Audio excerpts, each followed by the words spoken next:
हिंदू धर्म ग्रंथ में कामदेव को प्रेम और आकर्षण का देवता माना गया है। धर्म ग्रंथों में वर्णित कथाओं के अनुसार कामदेव भगवान विष्णु और देवी लक्ष्मी के पुत्र हैं।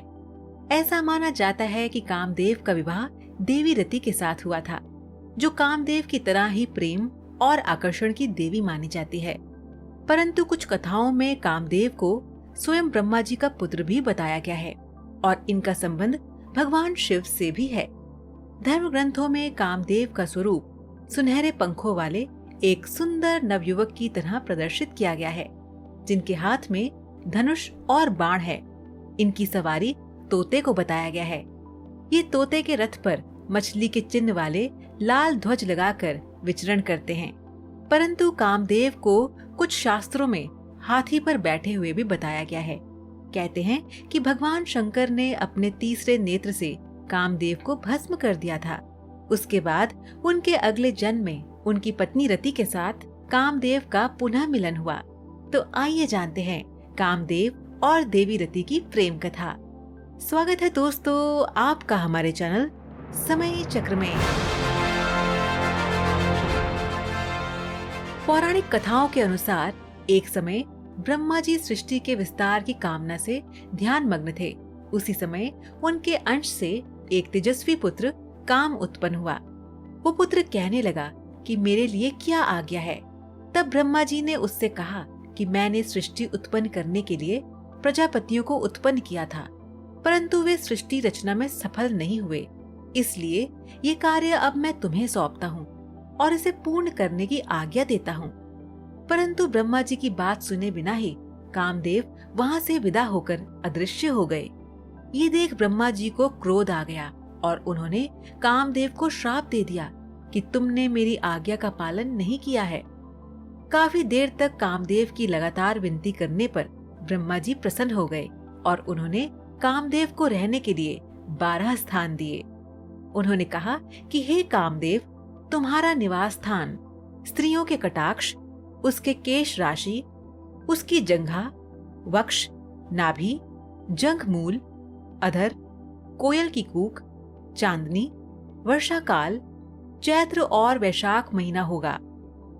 इसके बाद ब्रह्मा जी ने कामदेव को पुष्प का धनुष और मारण, स्तंभन, जृंभन, शोषण तथा उन्मादन नाम के 5 बाण दिए। वह धनुष मिठास से भरे गन्ने का बना हुआ था, जिसमें मधुमक्खियों के शहद की रस्सी लगी थी।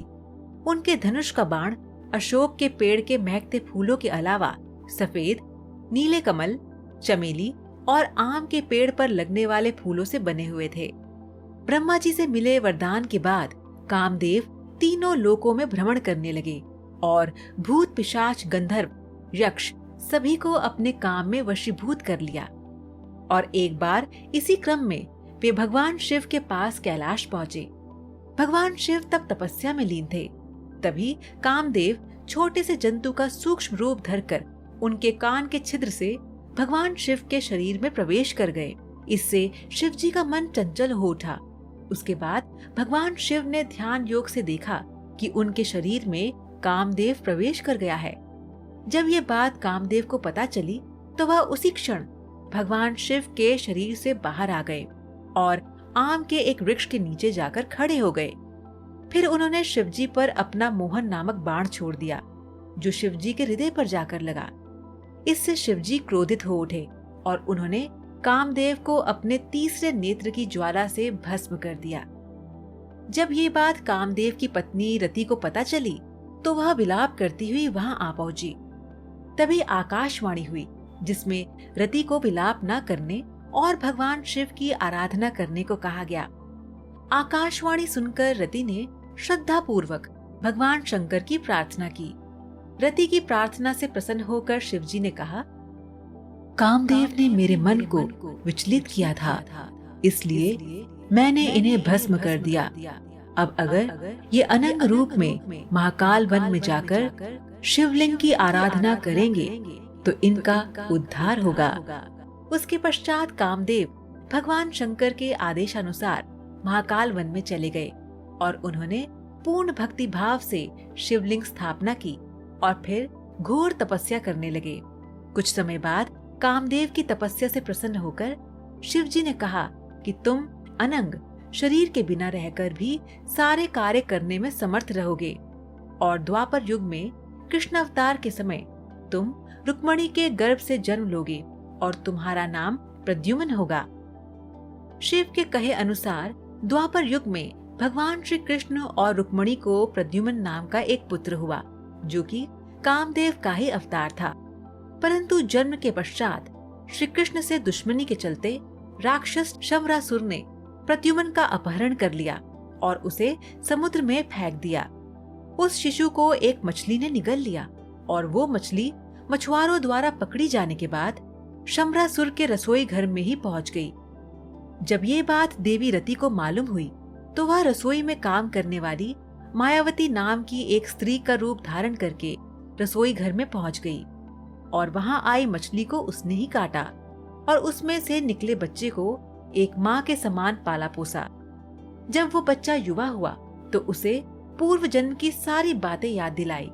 इतना ही नहीं, सारी कलाएं भी सिखाई। तब प्रद्युम्न ने शंवरासुर का वध किया और फिर मायावती रूपी रति से विवाह कर उसके साथ द्वारका लौट आए। तो दर्शकों, आज का सवाल आपके लिए ये है कि क्या आप बता सकते हैं कि भगवान श्री कृष्ण का जन्म द्वापर युग में हुआ था कि त्रेता युग में? आप इसका जवाब हमें नीचे कमेंट बॉक्स में दीजिए। हमें आपके जवाब का इंतजार रहेगा।